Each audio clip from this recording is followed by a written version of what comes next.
जी आवाज़ आ रही है आप लोगों को? एक बार कंफर्म कर दीजिएगा प्लीज़। रिहान यूसुफ, मुस्कान खान, सुमैया खातून, सबा शेख, बुशरा कमर, मलका यास्मीन, ये बच्चे मुझे अभी तक दिखाई दिए हैं। ठीक है, तो कल हम लोगों ने उर्दू कसीदे का फ़न की शुरुआत कर दी थी और आज हम लोग उर्दू कसीदे की तारीख को हम लोग पढ़ने वाले हैं। ठीक है, चलिए। तो हमने पता है कि उर्दू शायरी में जो सबसे पहले सिन्फ शुरू हुई है वो कसीदे की हुई है। लेकिन अगर हम बात करें उर्दू अदब में उर्दू अदब में सबसे पहले किस सिन्फ की इब्तिदा हुई है, अगर हम तारीख के पश मंज़र में देखें उर्दू अदब में सबसे पहले की इब्तिदा हुई है, यानी कि कौन सी सिन्फ पहले आई है?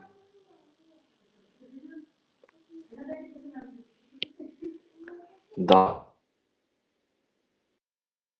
नस्र। नस्र तो मैंने पहले ही बताया था, नस्र तो बाद में आई 135 में।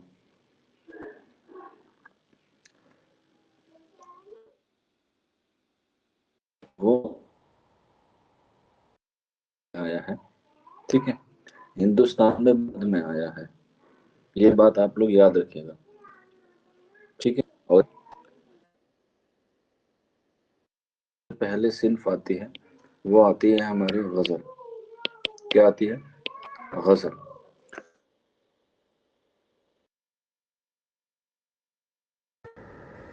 वो है, वो कौन है, कोई बच्चा बता सकता है? उर्दू अदब में जो सबसे पहले, वो कौन है?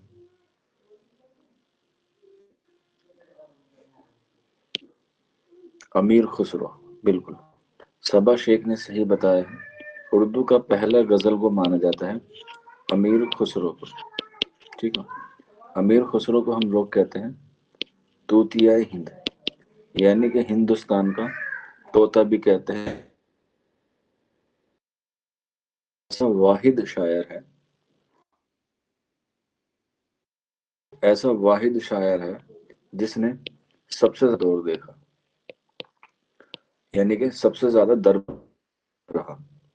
कोई बच्चा बता सकता है कितने दरबार, यानी कि कितने बादशाह उसके दौर में गुजरे हैं? खुसरो के अमीर अमीर खुसरो ने कितने बादशाहों के दौर तक शायरी की है? सबा शेख और मलका यास्मीन ने सही जवाब दिया है, आंसर हो जाएगा 8। सबसे ज्यादा बादशाह अमीर खुसरो ने तो दिन बलबन से मोहम्मद बिन तुगलक तक के का इसका जो है कार्यकाल, इसका जो दौर है वो माना जाता है। और यहीं पर ये जब शुरू होती है तब हमारी होती है 11वीं सदी। तो 11वीं सदी में अमीर खुसरो जो है वो क्या माना जाता है? गजल का पहला माना जाता है। ठीक है, लेकिन पहला गजल गो तो हो गया, पहला साहिब दीवान शायर कौन माना? पहला साहिब दीवान शायर, गजल का पहला साहिब दीवान शायर किसको माना जाता है?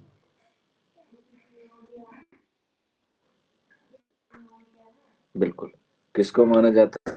माना जाता है मोहम्मद कुली कुतुब शाह को। मोहम्मद कुली कुतुब शाह को उर्दू में पहला साहिब माना जाता है। लेकिन यहीं पर एक वर्ड जोड़ दिया जाता है, पहला कायदा। पहला कायदा साहिब दीवान शायर कौन है गजल का पहला बाकायदा साहिब दीवान राबिया खातून ने सही जवाब दिया है, आंसर वलीद। इन सब का जो दौर वो अपना अलग अलग है। अमीर खुसरो का जो दौर माना जाता है वो जाता है दिल्ली सल्तनत में, जो 11वीं सदी में। और उर्दू का जो बाकायदा तौर पे हमारी जो हमने जबान पढ़ी है, का आगाज भी यहीं से होता है, अमीर खुसरो से। क्योंकि अमीर खुसरो ने उर्दू में कहा है, आपने भी होगा, मस्किन मकुंदरम तिम, सुना है वो इन्हीं का ही शेर है, जो आधा फारसी में है और आधा उर्दू। तो ये तारीख का पस मंजर है। अगर हम लोग तारीख के हवाले से बात करें कि शायरी की जो सिन्फ है, जो सबसे पहले लिखी गई, ठीक है, साहिब दीवान शायर हमने पढ़ लिया, बाकायदा पढ़ लिया, लेकिन जब हम लोग शायरी सिन्फ में मानते हैं कि सबसे पहले किताब या सबसे पहले तसनीफ कौन सी सिन्फ की लिखी गई, शायरी में, जो अदब के लिहाज में आई,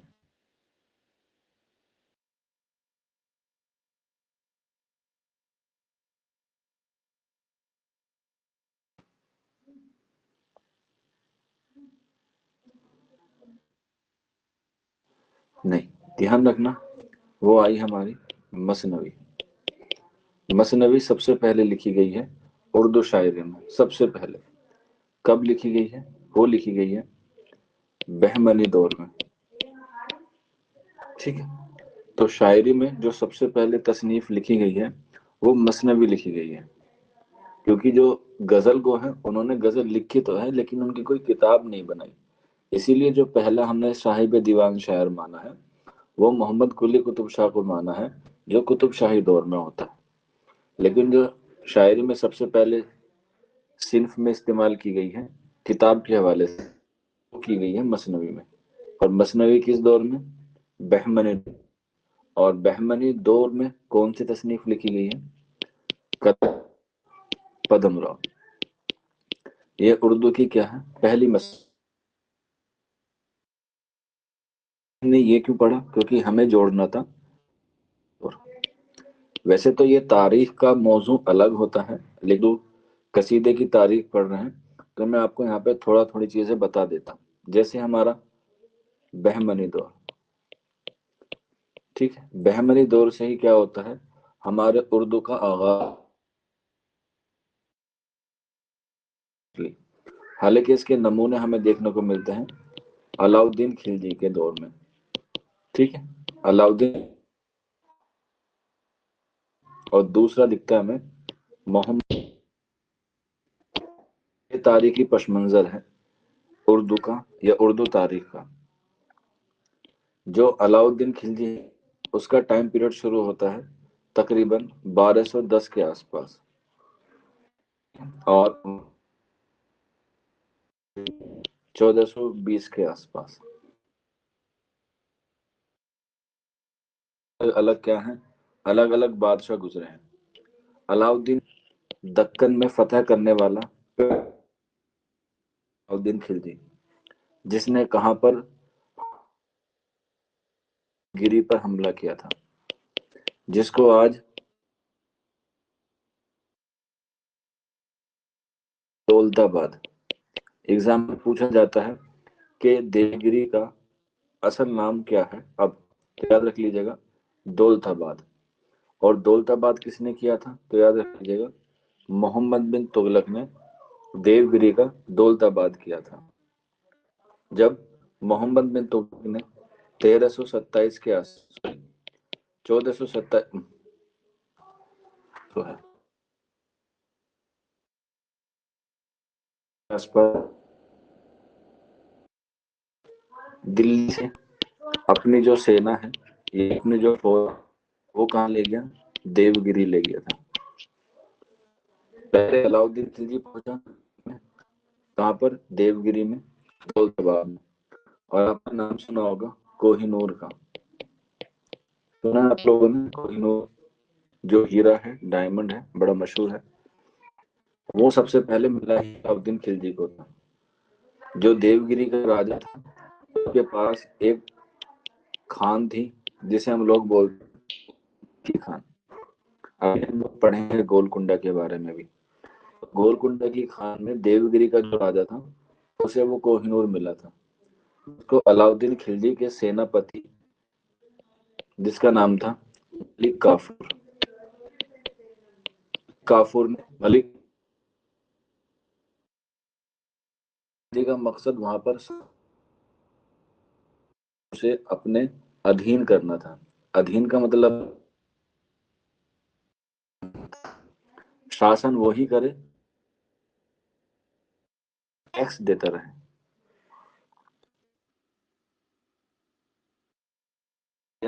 उसके बाद इसका जो टाइम पीरियड वो कम रहा। इसके बाद मोहम्मद बिन तुगलक आता है।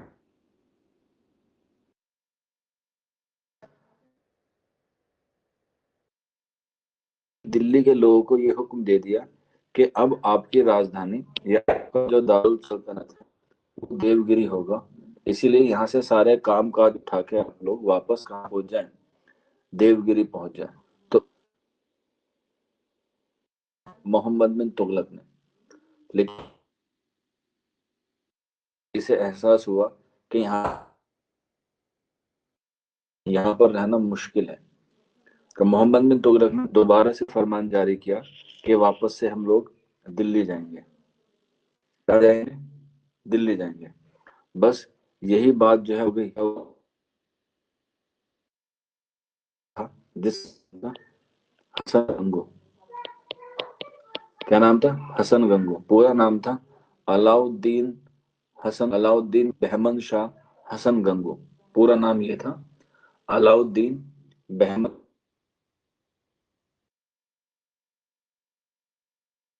बहुत नागवार गुजरी और उसने जो ऐलान कर दिया एक अपनी नई सल्तनत। वो अब मोहम्मद बिन तुगलक का सेनापति नहीं बना और उस सल्तनत को बनाया उसने बहमनी सल्तनत। क्या बनाया? बहमनी सल्तनत।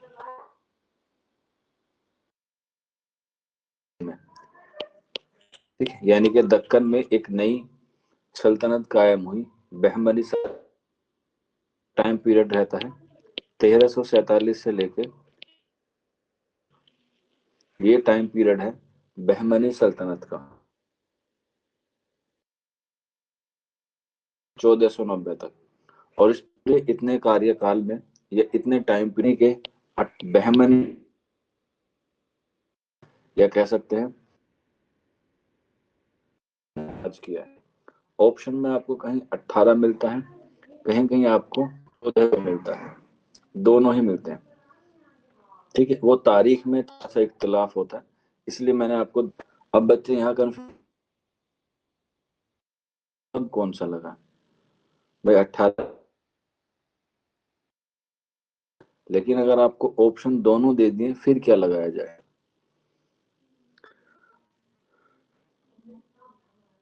तो आप लगाएंगे फिर, तो याद रख लीजिएगा, फिर हम लगाएंगे 18। 18 भी है। और जो 18 बादशाह गुजरे हैं उनमें से हमें सिर्फ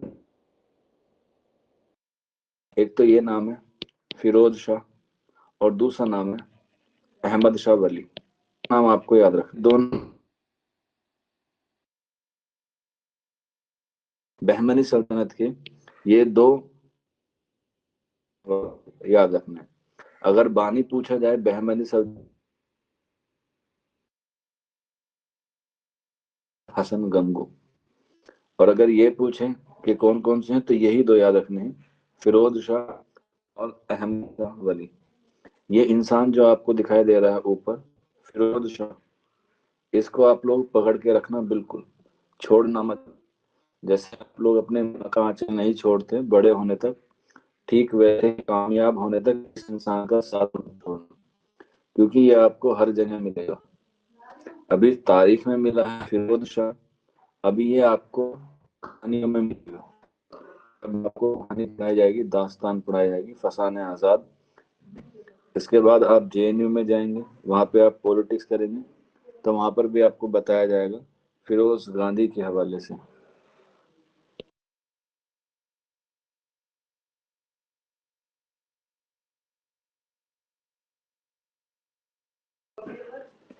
ठीक है, तो ये बादशाह याद रख लेना, क्योंकि بہمنی سلطنت میں جو شاعری کا یا کہہ سکتے ہیں ادب کا کام شروع ہوتا ہے وہ فیروز شاہ کے دور میں ہی شروع ہوتا ہے، جس میں ہمارے پاس آتے ہیں تین چار آتے ہیں، جیسے میر علی شمس العشاق آتے ہیں، بندہ نواز گیسو دراز آتے ہیں، اس کے علاوہ اشرف بیابانی بھی آتے ہیں، ٹھیک ہے، اور فخر الدین نظامی بھی آتے ہیں۔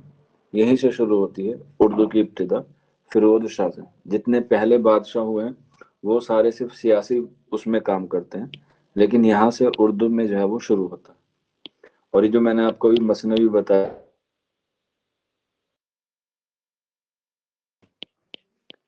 قدم راؤ پدم راؤ،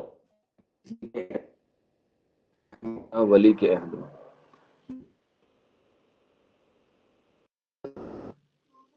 ٹھیک ہے۔ اور احمد شاہ ولی آپ لوگ یاد رکھ لیجیے گا بہمنی سلطنت میں۔ اب بہمنی سلطنت 1490 میں ختم ہو جاتی ہے تو ایک نئی سلطنت قائم ہوتی ہے سلطنت میں۔ اب یہ جو بہمنی سلطنت ہے یہ آگے جا کے کیا ہو جاتی ہے، ٹوٹ جاتی ہے، یعنی کہ بکھر جاتی ہے۔ کتنے حصوں میں؟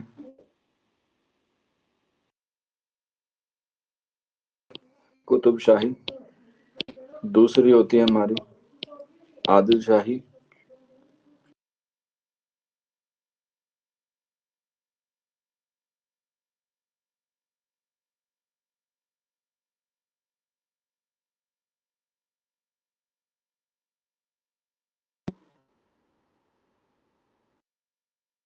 نظام شاہی، اس شاہی، امام شاہی کے بعد جرید، یا ہم لوگ سکتے ہیں برار۔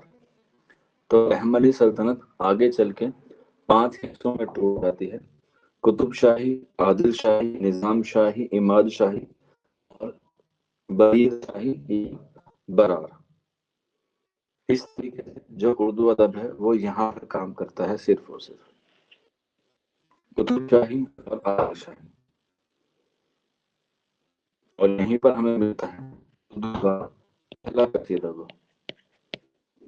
اردو کا پہلا قصیدہ گو ہمیں یہی ملتا ہے شاہی خاندان یا قطب تنت میں۔ قطب شاہی کو ہم لوگ گول کنڈا بھی کہتے ہیں، یاد رکھ لیجیے گا، اور عادل شاہی کو ہم، کلیئر ہے یہاں تک؟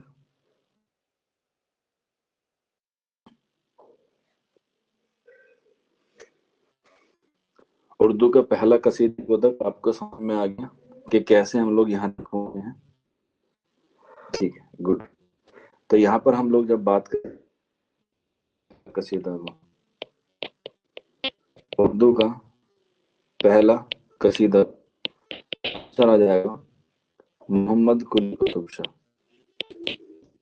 محمد قلی قطب شاہ اردو کا پہلا قصیدہ کو مانا جاتا ہے، اور اس نے کتنے قصیدے لکھے؟ اردو کا قصیدہ کو محمد قلی قطب شاہ نے 12 قصیدے۔ اس کے علاوہ یہیں پر ایک سوال اور آ جاتا ہے، اردو کا پہلا قاعدہ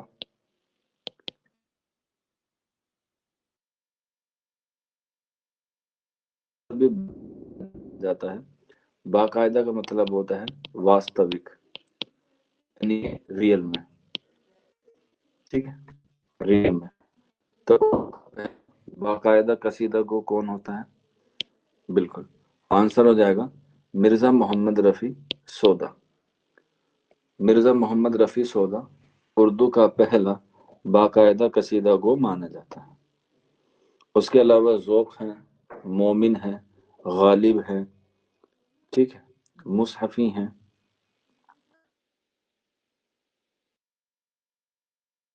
بارے میں لکھ سکتے ہو۔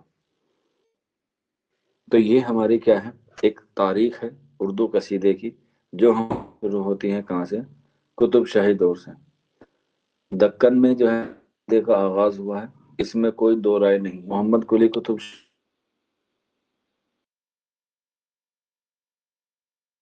واستوک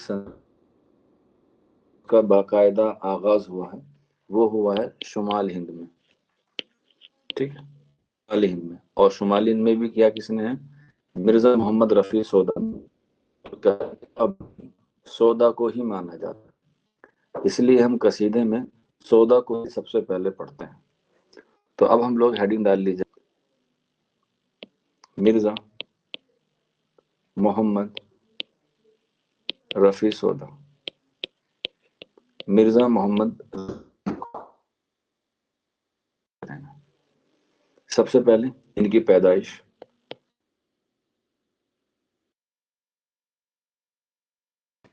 और वफात हुई 770 लखनऊ में।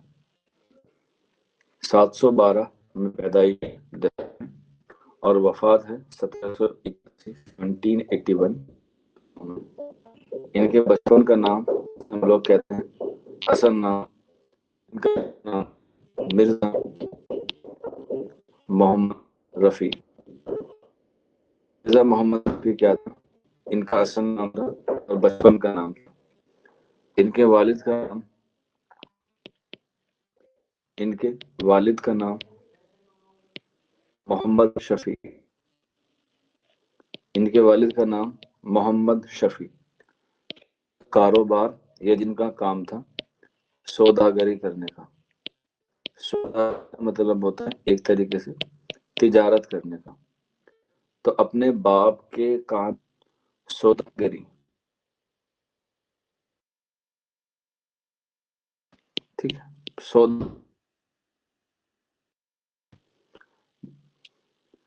जब हम लोगों ने कदीम हिंदारियाई में, जिसका नाम था, याद है आपको,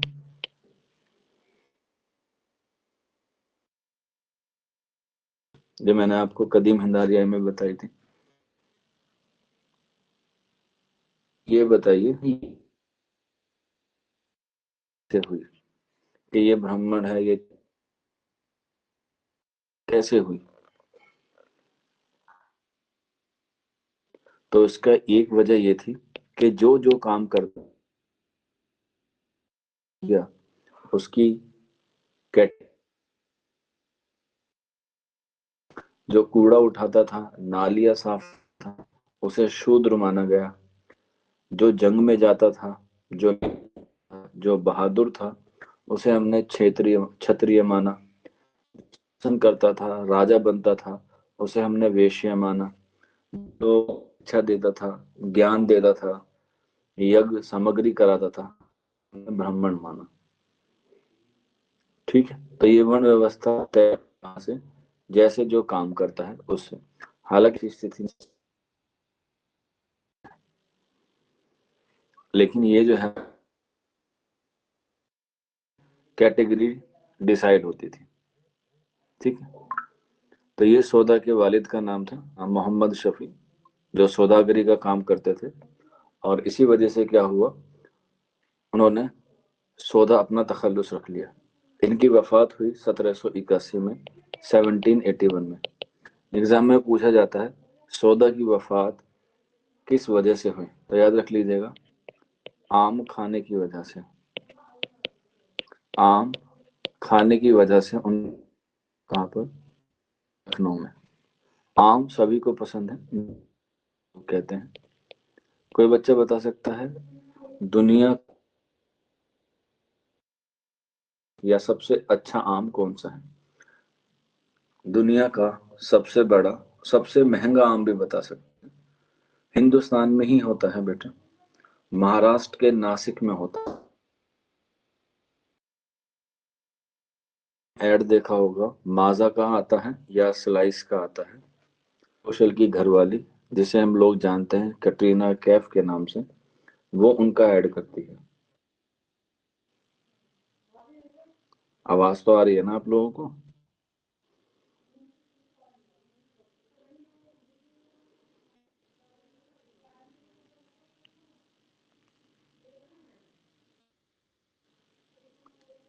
आवाज आ रही है?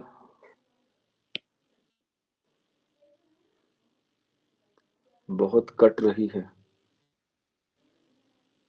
ओके, एक सेकंड रुकिए।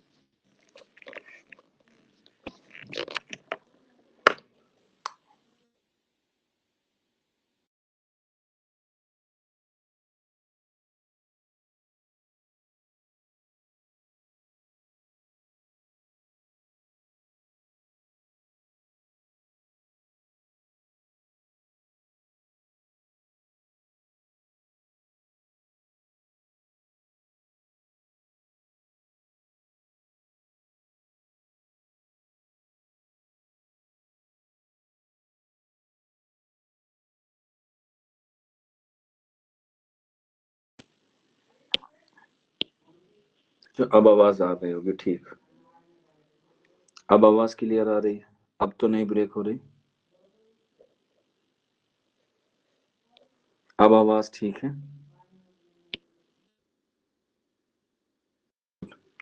तो मैं पूछ रहा था, या मैं बता कि सौदा की वफात आम खाने से हुई लखनऊ में।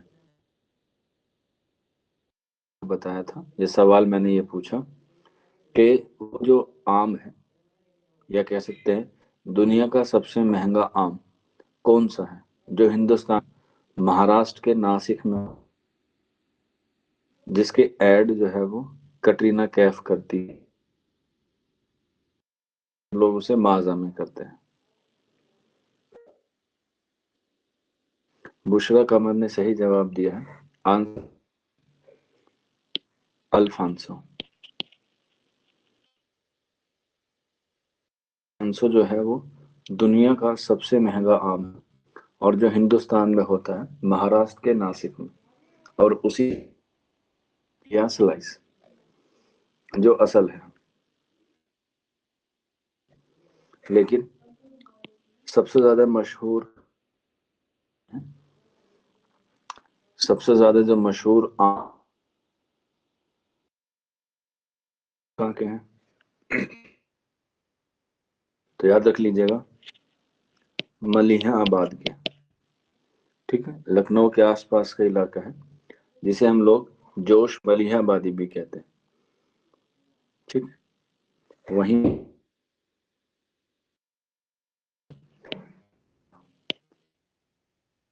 माना जाता है मैंगो मैन।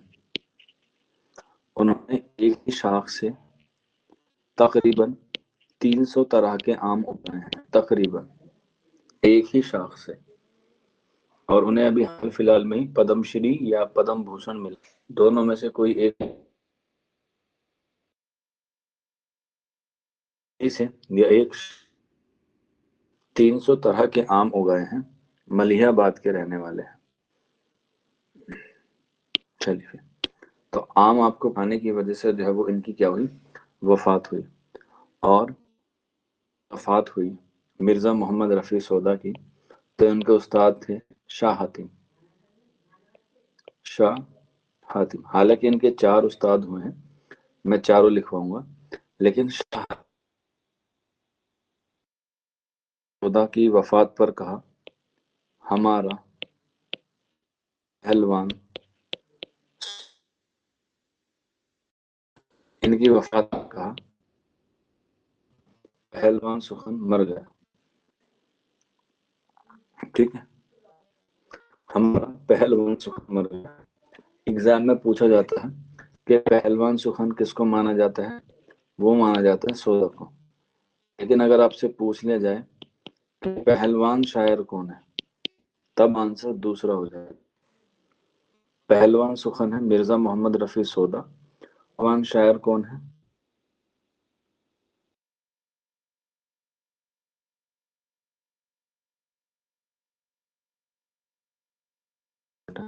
ताकि मैं आपको जल्दी बता दूं।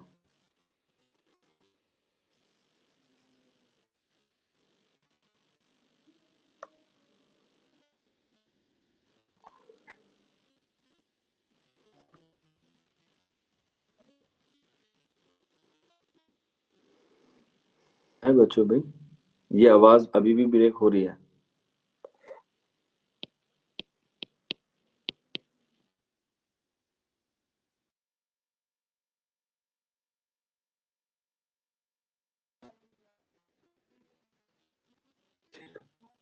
तो ऐसे करते हैं, यहाँ से लोग कल करेंगे, पर कल तो टेस्ट है आप लोगों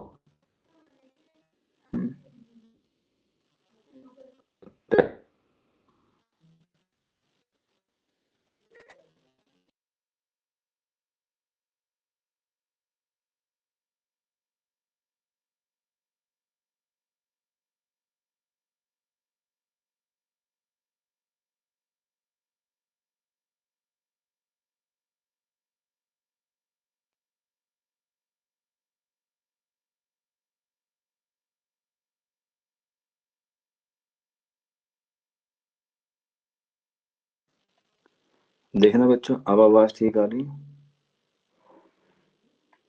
अब आवाज ठीक आ रही है बच्चों?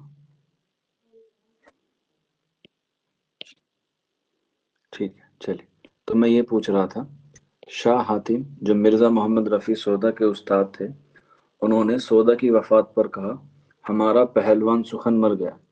अगर एग्जाम में पूछा जाए पहलवान सुखन, तो आंसर हो जाएगा सौदा। लेकिन अगर आपसे पूछा जाए पहलवान शायर कौन है, तब आंसर दूसरा होगा। तो कोई बच्चा बता सकता है पहलवान शायर किसको कहा जाता है?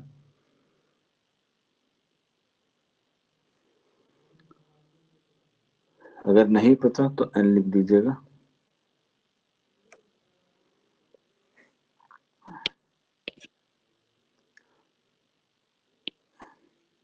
ठीक, तो याद रख लीजिएगा, पहलवान शायर माना जाता है इमाम बख्श नासिक को। पहलवान सुखन सौदा है, पहलवान शायर इमाम बख्श नासिक है, क्योंकि इनको एक्सरसाइज करने का बहुत शौक था। ठीक, वर्जिश करने का बहुत शौक था, तो ये पहलवानी करते थे इमाम बख्श नासिक, इसीलिए इनको पहलवान शायर माना जाता है। और सौदा को पहलवान सुखन माना जाता है। अब इनके जो शायरी के उस्ताद हैं वो कितने हैं? 4 हैं, जिसमें पहले आते हैं खान आरजू। खान आरजू, इसके बाद आते हैं दूसरे शाह हातिम। शाह हातिम के बाद आते हैं कुली खां वदाद। कुली खान वदाद। और चौथे आते हैं हमारे साने। स्वाद अलिफ नून और आइन, साने। तो ये इनके शायरी के उस्ताद हैं 4, खान आरजू, शाह हातिम, कुली खां वदाद और साने। ये जो खान आरजू हैं, ये वही हैं जिन्हें हम पढ़ते हैं मीर के मामू। मीर के मामू यानी कि मीर के सौतेले मामू है खान आरजू। तो मीर भी और मीर के उस्ताद भी यही हैं खान आरजू। और मीर में और सौदा में हमेशा ही क्या रही है? अदबी चश्मक रही है। मीर में और सौदा में हमेशा ही अदबी चश्मक रही है। और इसीलिए खान आरजू के बाद सौदा ने शाह हातिम को अपना उस्ताद बना लिया। ठीक है, शाह हातिम को उस्ताद बना लिया। खान आरजू से उन्होंने फारसी में इस्लाह ली, यानी कि फारसी शायरी में उन्होंने इस्लाह ली, क्योंकि तब तक उर्दू जो है वहाँ पर कायम नहीं हुई थी। लेकिन बाद में शाह हातिम के कहने पर उर्दू शायरी की तरफ मुतवज्जा हुए या उर्दू शायरी कहने शुरू की। एग्जाम में पूछा भी जाता है कि सौदा ने किसके कहने पर उर्दू शायरी शुरू की। ठीक है, तो याद रख लीजिएगा, मैंने शाह हातिम बताया आपको, सॉरी, थोड़ा सा करेक्शन कर लीजिएगा बच्चों, यही है खान आरजू, फारसी और उर्दू शायरी। पहले फारसी में शायरी इस्लाह ली खान आरजू से, लेकिन बाद में इन्होंने खान आरजू से ही उर्दू में शायरी में कहने के लिए कहा, यानी कि खान आरजू ने। लेकिन फिर बात बिगड़ गई, तो फिर बाद में उर्दू की शायरी इन्होंने शाह हातिम से सीखी। हालांकि मशवरा किसने दिया था? खान आरजू ने ही दिया था। और वजह क्या थी? वजह थी 1719 में वली का दीवान जब दिल्ली आया। 1719 में जब वली का दीवान दिल्ली आया, तब शुमाल हिंद में उर्दू शायरी शुरू हुई, क्योंकि उससे पहले जो यहाँ पर फारसी ही होती थी। ठीक है, तो ये बड़ा जो है वो एक पॉइंट रहा। जब वली का दीवान 1719 में दिल्ली पहुंचा, तब लोग उर्दू पे शायरी करना शुरू हुआ, और खान आरजू ने जो है वो उर्दू शायरी पर ही उनको कहा सौदा को। सौदा ने गजल में भी तबा आजमाई की है, कसीदे में भी तबा आजमाई की है, मरसिए में भी तबा आजमाई की है। लेकिन सौदा को जो मशहूरियत मिली है, वो मिली है किसकी वजह से? वो मिली है उन्हें सिर्फ और सिर्फ कसीदे की वजह से। ठीक है, कसीदे की वजह से। और कसीदा भी इनका कहाँ जाके मकबूल हुआ है? वो हुआ है लखनऊ में जाके। क्यों? क्योंकि आपको पता होना चाहिए 1757, जब 1757 और इससे भी पहले, ठीक है, इससे भी पहले का वाकया है, तकरीबन 1740 के आसपास का टाइम पीरियड है तकरीबन, जब मुगलिया दौर थी, जब मुगलिया सल्तनत थी। तो यहाँ पे आपको पता होगा एक बादशाह गुजरा है, अहमद शाह अब्दाली और नादिर शाह। नाम सुने हैं आप लोगों ने इनके, अहमद शाह अब्दाली और नादिर शाह। नादिर शाह जो है वो बहुत खतरनाक था, इसको ईरान का नेपोलियन कहा जाता है, ईरान का नेपोलियन कहा जाता है, ईरान का नेपोलियन। नेपोलियन जो है वो एक बहुत बड़ा सेनापति था जो अपनी जिंदगी में कभी भी कोई जंग नहीं हारा था। तो ठीक उसी तरह से नादिर शाह भी अपनी जिंदगी में कभी कोई जंग नहीं हारा था, और उसने भारत को आके लूटा, दिल्ली लूटी, और दिल्ली में जो है उसने खूब लूट मार मचाई। जो अलाउद्दीन खिलजी का जो कोहिनूर हीरा था वो भी किसने लूटा? नादिर शाह ने ही लूटा। कहाँ से लूटा? मुगलिया जो बादशाह थे उन्होंने उसको अपने सिंहासन में लगा रखा था, जिसे हम लोग नाम से जानते हैं मयूर सिंहासन। ठीक है, मयूर सिंहासन। और एक था तख्ते ताउस, तख्ते ताउस। ये दोनों नादिर शाह लूट के ले गया था हिंदुस्तान से, और इसने दिल्ली में कत्ले आम मचाया। उसके बाद अंग्रेज आ गए 1757 में। 1757 में इन्होंने लड़ाई लड़ी, पलासी की। इसके बाद 1761 में पानीपत का सेकंड युद्ध हुआ, वो सॉरी पानीपत का तीसरा युद्ध हुआ। ये लड़ा किसने? अहमद शाह अब्दाली ने, जो नादिर शाह का क्या था? बेटा था। तो अहमद शाह अब्दाली ने भी पानीपत में खूब लड़ाई लड़ी और भारत को खूब लूटा। इसके एक साल बाद 1762 में फिर एक और लड़ाई हुई, जिसे हम लोग कहते हैं बक्सर की लड़ाई, बक्सर की जंग या बक्सर की लड़ाई। ये भी अंग्रेजों ने लड़ी। तो ये तीन जंगें ऐसी थी जिससे दिल्ली की क्या होगी? दिल्ली की कमर टूट गई, और लोग यहाँ से क्या करने लगे? कूच करने लगे। कूच का मतलब होता है एक जगह से दूसरी जगह चले गए। तो लोग सारी दिल्ली को छोड़कर कहाँ चले गए? लखनऊ में जाके बस गए। और उनमें सौदा भी अहम है, सौदा भी चले गए, मीर भी चले गए। बहुत सारे लोग जो है वो दिल्ली को छोड़ के लखनऊ चले गए ताकि अपनी रोजी रोटी कमाने लगे। और वहीं पर सौदा जो है वो किसके यहाँ पर रुके? आसफुद्दौला के यहाँ पर रुके, जो उस वक्त वहाँ के क्या थे? नवाब थे। और उस वक्त एक कौल या एक कहावत बड़ी मशहूर थी, जिसको नादे खुदा, क्या थी? जिसको नादे खुदा उसे दे आसफुद्दौला। यानी कि जो भी आसफुद्दौला के दरबार में जाता उसे कुछ ना कुछ मिल जाता। जैसे सौदा भी हुए हैं, मीर तकी मीर भी रहे हैं, मीर हसन भी रहे हैं जिन्होंने मसनवी सहरुल बयान लिखी है, और भी दिगेर शोरा है जो दिल्ली से कूच करके लखनऊ गए और वहां जाकर आसफुद्दौला के दरबार से वाबस्ता हुए। सौदा भी और मीर भी दोनों जाके आसफुद्दौला के दरबार से वाबस्ता हो गए, और दोनों को ही 200 रुपये क्या मिलने लगी? तनख्वाह मिलने लगी। और दोनों को ही एक ही पद मिला, और वो था मुंशी का। क्या था? मुंशी का। और यहीं पर आकर मिर्जा मोहम्मद रफी सौदा ने सबसे पहला काम किया मरसिए के हवाले से। किसके हवाले से? मरसिए के। और इन्होंने मरसिए की हैयत को तब्दील किया। सबसे पहले मरसिए की हैयत पहले क्या थी? पहले थी मुखम्मस। मुखम्मस कहते हैं 5 बंद वाली नज़म को। तो मरसिए की हैयत को मुखम्मस से चेंज किया किसने? मुसद्दस में। किसने किया? मिर्जा मोहम्मद रफी सौदा ने। सबसे पहला काम यही किया इन्होंने मरसिए के हवाले से, कि उन्होंने उसकी हैयत को क्या किया? चेंज किया, मुखम्मस से मुसद्दस किया। एग्जाम में पूछा जाता है मरसिए की हैयत को किसने चेंज किया, या मरसिए को मुसद्दस की शक्ल किसने दी? तो आंसर हो जाएगा मिर्जा मोहम्मद रफी सौदा ने। مرزا محمد رفیع سودا نے مرثیے کی حیت کو کیا کر دیا؟ چینج کر دیا۔